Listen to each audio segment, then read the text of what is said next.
Mr. President. Senator from Massachusetts. Thank you, Mr. President. I want to say thank you to Senator Merkley for organizing this event this afternoon, to Senators Blumenthal and Markey for their work on this. Smoking produces corporate profits, period. And there's the heart of the problem with e-cigarettes. Long after the science showed that cigarette smoking kills, long after the industry denied and denied, long after millions of people died from smoking-related cancers and heart disease, this country finally got serious about cutting smoking rates. Now, much of our attention has been focused on ways to keep the industry from hooking young people, and it's a good approach. If you don't start, you don't have to quit. For decades now, public health experts have worked to reduce smoking and to keep kids and teens from becoming addicted to cigarettes. Congress passed laws and implemented regulations that restricted access for teens. We increased tobacco taxes. We clamped down on marketing to kids. State and local governments, along with the private sector, limited smoking in public.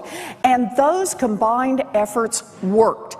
Since the late 1990s, the youth smoking rate has been cut by more than 50%. The most recent effort in Congress to address this issue was the passage of the Family Smoking Prevention and Tobacco Control Act of 2009. The late Senator Ted Kennedy fought for years and years and years to give the FDA authority to regulate the manufacture, the distribution, and the marketing of tobacco. And I stand at his desk today to continue this fight, because the law was passed, but our federal agencies have still not fully implemented it, and the tobacco industry continues to target young people. The industry profits from getting kids hooked early, so it finds every way it can to undermine all the other work we have done to keep kids from getting hooked on nicotine. Since it's harder now to get kids hooked with cigarettes, the industry has turned to e-cigarettes. 6 years after the Tobacco Control Act, the regulations that deem e-cigarettes as tobacco products and make them subject to all of the rules in that bill have still not been finalized.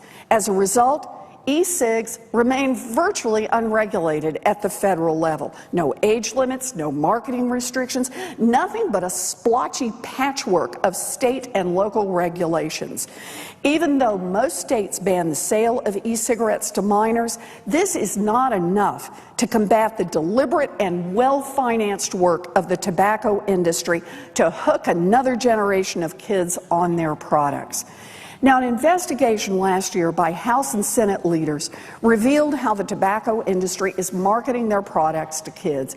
It found that the industry is following the exact same practices of marketing to kids and teens that addicted a generation to cigarettes decades ago. Tobacco companies market e-cigs with cartoons and Santa Claus. They show popular celebrities and beautiful models using e-cigs. Tobacco companies push e-cigs in flavors designed to appeal to kids. Flavors like Cherry Crush and Chocolate Treat. Tobacco companies provide free samples at concerts and other youth-oriented events. Tobacco companies advertise on television shows and radio programs that attract large audiences of teens and preteens. And to bring it all into the digital age, tobacco companies use all of these tactics online and on social media. The tobacco industry has done all of this before, and it is having the same results. According to the CDC, e-cigarette use by middle schoolers, that's 6th, 7th, and 8th graders, and high school students tripled in 2014 alone. And new data released yesterday shows that 21.6% of young adults 18 to 24 have used an e-cigarette. For teens, e-cig use is now greater than the use of all other tobacco products. Look, the tobacco industry is up to its old tricks, but we are not going to fall for them again. And after more than 6 years since the passage of the Tobacco Control Act, the federal government is finally on the cusp of regulation to rein in the industry's e-cigarette marketing efforts. Every day that goes by without this regulation, the tobacco industry hooks more kids. We need a strong rule today, and that's why I join my colleagues to urge the Office of Management and Budget to act without delay and to release this important regulation. It is time. No, it is past time to take action, time to push back against the tobacco industry, time to stand up for our families' health. Mr. President, I yield.